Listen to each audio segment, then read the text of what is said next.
दोस्तों आज का वीडियो का टॉपिक है कि शेयर मार्केट में शेयर को खरीदने से पहले हमें क्या क्या रिसर्च करना चाहिए।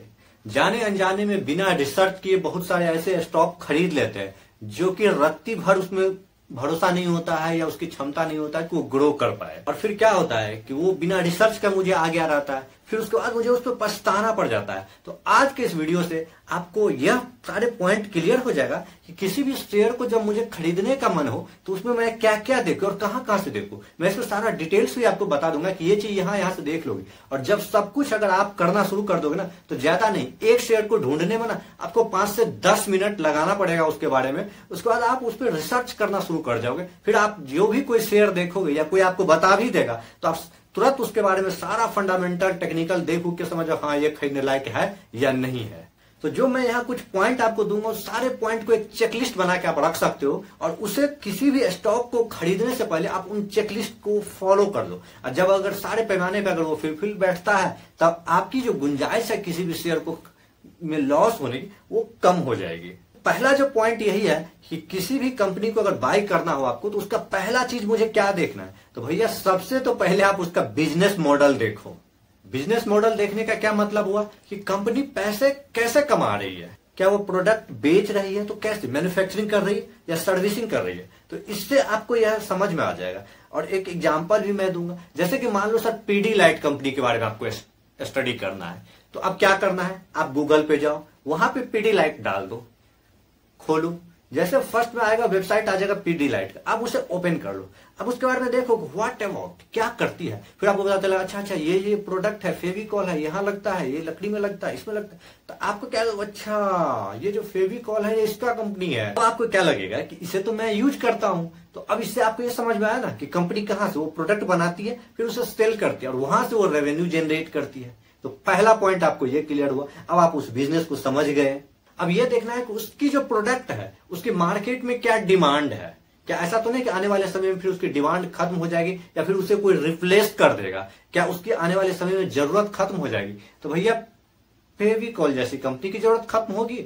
जोड़ना तोड़ना ये तो चलता रहता ना, नया नया घर बनेगा, कुछ ये बनेगा, अब तो पेंट में भी उसका इस्तेमाल होने लगा। तो आप ये देखिए कि इसे कोई रिप्लेस कर सकता है नियर टाइम में। बस ये आपको ये देखना है कि कोई रेन्युअल एनर्जी, जैसे कि मान लो बहुत सारे ऐसे कंपनी है जिसे आगे चल के रिप्लेस कर दिया जाएगा, तो फिर वहां आपकी ग्रोथ की संभावना कम हो जाएगी, वो भी आप समझ सकते हो। अब ये समझ लेने के बाद अब आप क्या करो कि उसको चार्ट पैटर्न देख लो।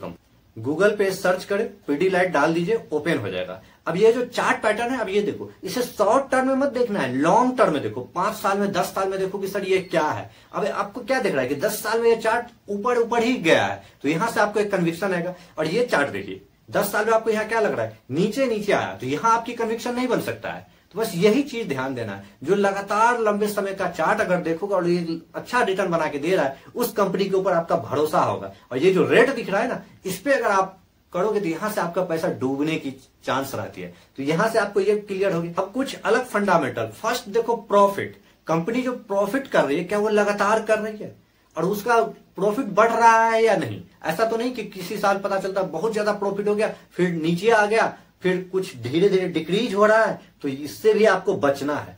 उसके लॉन्ग टर्म में देखो कि 5 साल में कंपनी की प्रॉफिट का रेशियो क्या रहा है, क्या लगातार बढ़ रहा है या नहीं। और ये कहां देखने को मिलेगा, तो इसके लिए भी आप या तो एनएससी पे चले जाओ या नहीं तो स्क्रीनर पे आप आ जाओ, वहां पे कंपनी का नाम डालो, सारा कुछ खुल जाएगा। उसका नीचे जैसे ये देखो बैलेंस शीट पे आपको, तो नीचे देखो ईयरली आपको सारा दिख जा रहा है ना, इस साल ये इतना बढ़ा, इस साल इतना बढ़ा, तो ये ग्रोथ दिख रहा है कि लगातार बढ़ रहा है इसका प्रॉफिट।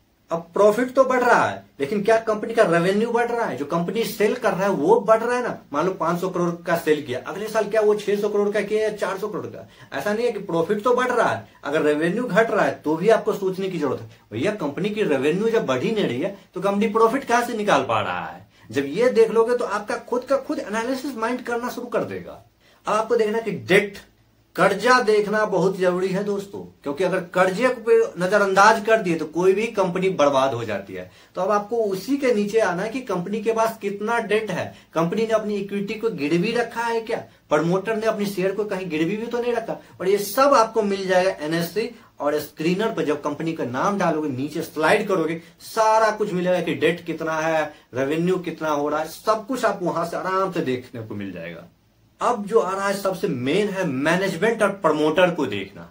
कंपनी का मैनेजमेंट कैसा है, तो पहले आप प्रमोटर को देख लो कि कंपनी में जो शेयर होल्डर है वो सबसे मेजर जो बड़ा शेयर होल्डर होना चाहिए वो प्रमोटर होना चाहिए। उसका 50% से ऊपर उसका हिस्सा होना चाहिए, तब एक अच्छा कंपनी माना जाता है। हालांकि बहुत सारे ऐसे कंपनी है जहां आपको यह नहीं मिलेगा, जैसे HDFC, तो उसका एक मैनेजमेंट सिस्टम अलग होता है।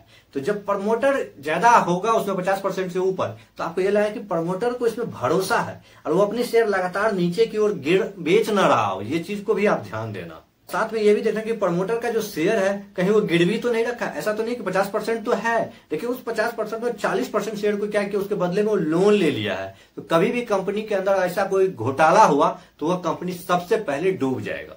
अब देखना आपको कंपनी का मैनेजमेंट क्या ईमानदार है, अनुभवी है, ये तो आपको दोनों देखना होगा। जो प्रमोटर है और मैनेजमेंट है क्या ये ईमानदार है। तो इसके लिए क्या है, जैसे आप कंपनी का वेबसाइट खोलोगे ना या सीधा गूगल पर डालोगे पीडीलाइट कंपनी मैनेजमेंट टीम, सारा खोल के दे देगा। अब एक एक चीज को आप देख लो कि भैया इस पे क्या लगा है, कैसे है, मैनेजमेंट टीम कैसा है, सीईओ कौन है, सीएफए कौन है। तो गेम्स क्राफ्ट का सीएफए जैसा आदमी ना हो कि पता चला कंपनी के पैसा को अपनी डीमेट अकाउंट पर डाल के ऑप्शन ट्रेडिंग करके लॉस कर दिया, फिर तो भयानक तबाही आ जाएगी ना। तो इन चीजों को भी आपको ध्यान में रखना होगा और देखना होगा। सब कुछ आपको मिल जाएगा वेबसाइट पे, इधर उधर भटकने की कहीं जरूरत नहीं है। गूगल पर डालो, स्क्रीनर पर डालो, मनी कंट्रोल पर डालो, जहां डालना है डालो, लेकिन बिना रिसर्च किए कोई भी शेयर को मत खरीदो। अब देखो कि उस कंपनी की इंडस्ट्री टाइप क्या है, यानी कि मान लो जिस कंपनी को आप बाय करना चाह रहे हो पीडीलाइट को ही, तो एक इंडस्ट्री है, बहुत सारे उसके अंदर कंपनियां आ रही है, जैसे मान लो पेंट्स की सेक्टर है, इस सेक्टर है। अब उसका देखो कि इंडस्ट्री का क्या है, उसमें सबसे बड़ी कंपनी कौन है। और जब आप इसको देख लो तो 1 to 5 तक ही आप स्टिक करने का कोशिश करो कि जो उस इंडस्ट्री का 1 से 5 तक जो बड़ी कंपनियां उससे पे आप रिसर्च करो। और अब कुछ पॉइंट जैसे कि मान लो कैश फ्लो देख लो, उसका कंपनी क्या लगातार डिविडेंड दे रही है, क्योंकि डिविडेंड देना कंपनी का एक अच्छी बात है। लेकिन कई बार क्या होता है कि जब कंपनी शुरुआत दौर में होता है तो डिविडेंड नहीं देता है, और ये भी अच्छी बात है। क्यों? क्योंकि तब कंपनी को ग्रोथ करना होता है। जैसे वेदांता अभी कितनी अच्छी डिविडेंड दे रही है, तो ये एक डिविडेंड हो गया, क्योंकि उसको पता है अब कंपनी बहुत ग्रो कर चुकी है। अब वो जो पैसा मुनाफा कमाता है वो अपने इन्वेस्टर के साथ बांटता है। लेकिन जो छोटी कंपनी है वो क्या करता है, जैसे मुनाफा है तो अपने को एक्सपैंड करने का पहले प्रयास करता है कि मुझे और सेक्टर में जाना है। तो जब ये आप उस सारे चीज को देखोगे तो आपको विजन क्लियर हो जाएगा, हाँ ये कंपनी सही है। तो भैया ये रहा मेरा फाइनल कंक्लूजन कि किसी के टिप या सुनाकर किसी भी शेयर को खरीदना बंद कीजिए, नहीं तो फिर आपका पोर्टफोलियो हमेशा लाल ही रहेगा और आप पैसा नहीं बना पाओगे। और लॉन्ग टर्म के लिए भी आप उस कंपनी में पैसा नहीं बना सकते हो जिसका फंडामेंटल ही स्ट्रांग नहीं हो और आपको कन्विक्शन नहीं मिलेगा। थोड़ा सा इधर उधर होगा ना तो आप डगमगा जाओगे। खरीदने के बाद भी जब इन चीजों को आप समझ लोगे ना, देख लोगे ना कंपनी, उस कंपनी के ऊपर आपका कन्विक्शन बन जाएगा। क्योंकि आप ऐसे कंपनी में पैसा थोड़े ना लगाना चाहोगे। मान लो चलो यहां है, किसी कंपनी के पास देख लो कि एक ऐसी कंपनी है जो सही से बिजनेस ही नहीं कर रहा, उसकी टीम मैनेजमेंट को भी देख लो, तो आपको लगेगा कि मैं इस कंपनी में भाई क्यों पैसा लगाऊंगा।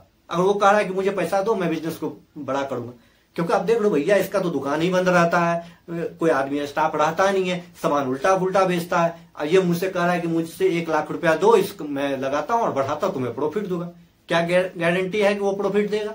यही आप जब इसमें रिसर्च करना शुरू कर दोगे ना तो आपके लिए भी एक अच्छा पोर्टफोलियो बनना शुरू हो जाएगा और आप अच्छी अच्छी कंपनी को सेलेक्ट करना शुरू कर दोगे और आपका भी पोर्टफोलियो हरा भरा रहेगा। तो इस वीडियो को आप देखिए, समझिए, अपने ऊपर अप्लाई कीजिए और जो मैं तरीका बताया हूं उसी के आधार पे आप रिसर्च कीजिए, क्योंकि मैं भी ऐसा ही करता हूं और तभी जाके मैं कोई स्टॉक को खरीदता हूं। अगर मुझे किसी ने कह दिया कि इस स्टॉक को देख लो तो मैं उसे देखता हूं, समझता हूं, जब मुझे लगता है कि हाँ ये सही है तो ही जाके मैं उसमें कुछ जो भी पैसा 10,000 20,000 लगाना चाहता हूं तो ही जाके मैं लगाता हूं। अगर आप भी ऐसा करोगे तो जाके आप प्रॉफिटेबल बन सकते हो। और अंत में फिर मैं यही कहूंगा कि अगर आप ऑप्शन ट्रेडिंग कर रहे हो तो भैया हाथ जोड़ के कहता हूं मत करो, छोड़ दो। बाहर जॉब करो, 10,000 का करो, 15,000 का करो और उसके बाद स्टॉक को खरीदो या म्यूचुअल फंड में इन्वेस्ट करो। ये शॉर्ट टर्म ट्रेडिंग से अमीर बनने का प्रयास मत करो, नहीं तो गरीब बन जाओगे।